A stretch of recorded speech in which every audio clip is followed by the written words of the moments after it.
What's up guys, it's Dinner's Daily. We're back with another video, and today we're going to be previewing the 2021 Minnesota Twins.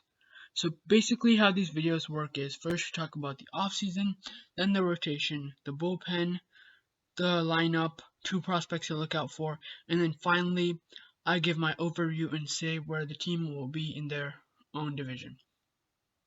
If you're new to the channel, or you like content like this, please consider hitting that subscribe button and same thing with the like button, because it helps grow the channel and as well helps grow community here on this page that will just be everlasting and a really great thing to be a part of. So this offseason, the Twins added people like Alex Colome. They brought back Nelson Cruz, who's having the best couple years of his career at an age of 36 and 37. Andrelton, Simmons, the defensive wizard. Jay Happ, who's been pretty steady. Hanzo Robles, Derek Law, Sean Anderson are going to be pretty good in the bullpen for them. People they lost were Eddie Rosario, Matt Whistler, Trevor May, Sergio Romo, Rich Hill, Jake Odorizzi, Marwin Gonzalez, Tyler Clippard, and big vital bench bat Ehire Adrianza. As you notice, most of those guys were people in the bullpen, so they came back and they added Alex Colome. Like I said, he should probably replace some of the production from people they had previously. He is getting up there in age. They did lose one of their main starters, Jake Odorizzi, but they got Matt Shoemaker, who is definitely not what Jake Odorizzi is. But Jay Happ is a bit closer, and Jake Odorizzi didn't exactly have the greatest 2020. They also lost utility infielder Marwin Gonzalez, who was terrible for them after coming from the Astros. He kind of used the cheating scandal to get a lot of money from the team in a way. So he was never good for them. But that's it for the Twins offseason. Next, we're going to talk about the rotation. Alright, so taking a look at the rotation, you have Kenta Maeda, who was really good for them last year. You have Jose Barrios. Kenta Maeda almost won the Cy Young. He was like second, I think. Then you got Jose Barrios, who's also pretty good. Michael Pineda. They also signed Jay Happ. Randy Dobnak, he's been pretty good. Devin Smeltzer. Matt Shoemaker, I'm not sure if he'll be fully in the rotation. And Lewis Thorpe. In the bullpen, you got Taylor Rogers, Alex Colome, Tyler Duffy, Hansel Robles, Jorge Alcala, Cody Stashik,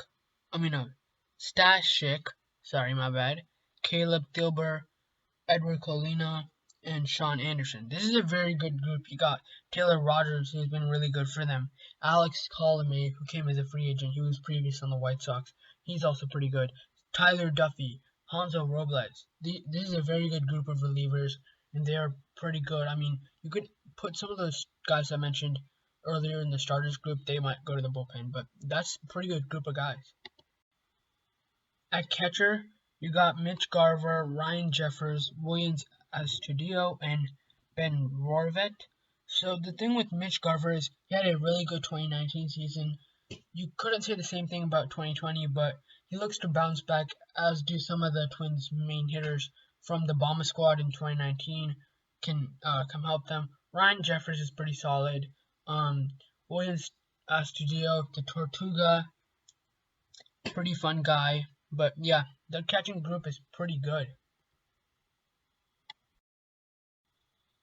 At first base, you got Miguel Sano, who's a beast when it comes to power. He hits a lot of home runs, drives in a lot of runs. He's pretty good for this team.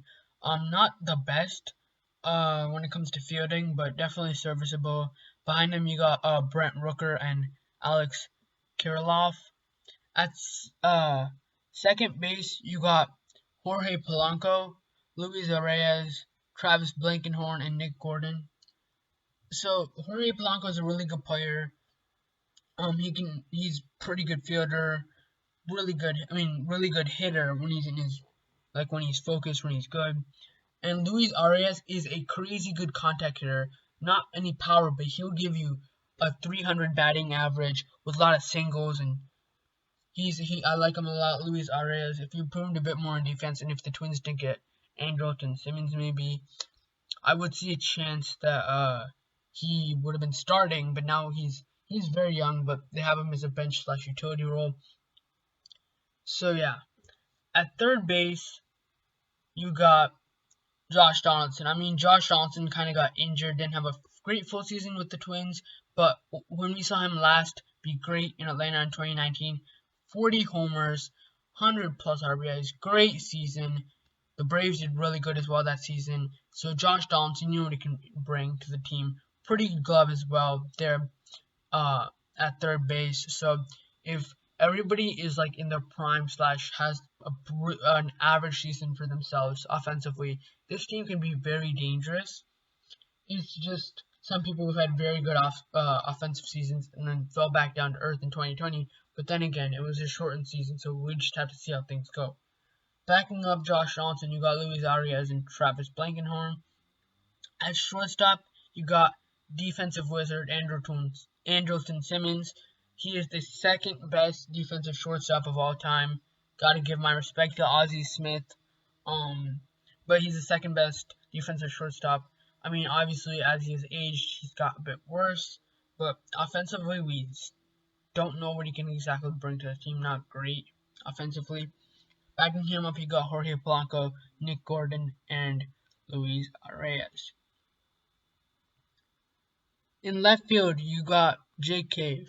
I like to refer to Jake Cave as the singles master because whenever I turn on a Twins game, Jake Cave always gets a single, and it's like I always notice it, but he's been pretty good for them previously.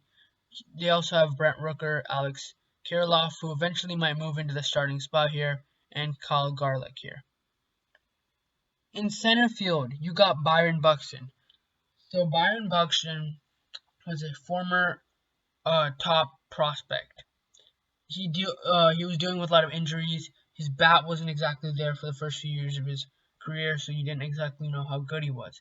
His glove and his speed were amazing. And this year, he put together all the tools in his tool set, and he had a crazy offensive season. Like Byron Buxton went off, he's just got to not get injured, stay healthy, and you'll be amazing for them. You also got Max Kepler, Jake Cave, and Gilberto Celestino backing him up. In right field, you got Max Kepler, Jake Cave, Brent Rooker, and Kyle Garlick. Max Kepler is really good, very good offensively, average-ish fielder. I like what he can bring to this team. That's it for this lineup.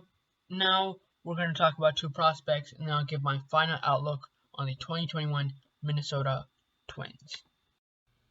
Alright, I forgot to talk about the DH. So at DH, they have Nelson Cruz, who had one of the best seasons of his entire life the past 2 seasons. He isn't great in the field, so obviously he's at DH. There was some speculation he might go to an NL team, but because they're not bringing back the universal DH, he's actually going back to the Twins. That was his only AL option, I guess you could say. And then they also got Josh Donaldson if he's not feeling too great fielding, and Miguel Sano, who I said is a subpar defender, and Brent Rooker to back him up there at DH. Alright, so the first prospect we're going to be talking about is Alex Kirilloff. So in his first 2 levels in the minors, he had a slash line of 348, 392, and 597. But in 2019, he dealt with a wrist injury, and his numbers weren't that great. So during the lockdown, he got much better, and because of this, he batted like how he usually did, and he got the call-up in the playoffs. So I think he'll be really good for this team. His swing is very pure.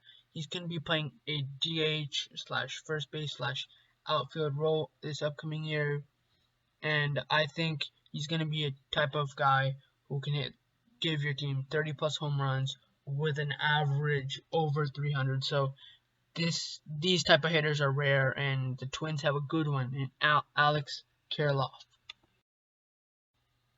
The next prospect I'm going to be talking about is Jordan Balazovic. He is a very promising pitching prospect, and so yeah, he throws 4 pitches, and since 2018 he has had a strike percentage over 30 and a walk percentage under 7, which are both fantastic numbers, and his fastball sits in the mid-90s. He's 6'5", and I think hitters are going to have a difficult time picking up the ball. If this changeup can continue to progress, he will have 4 legitimate swing and miss type pitches that can be thrown for strikes. He's not a guy who gives up too many home runs, and I expect him to start the year off in Double-A. Expect him to go to Triple-A, and he might even get the September call-up when it's time for the playoffs. Alright, so this Twins team is going to be very good. They made some pretty good acquisitions to get more depth for their lineup.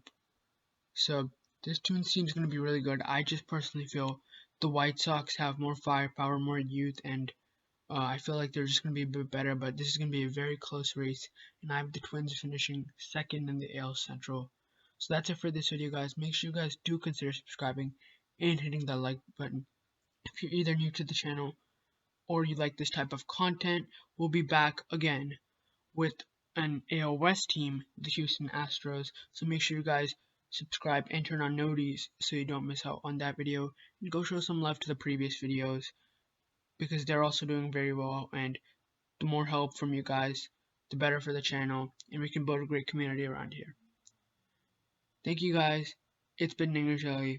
Hope you guys are all staying safe, having great days, and bye.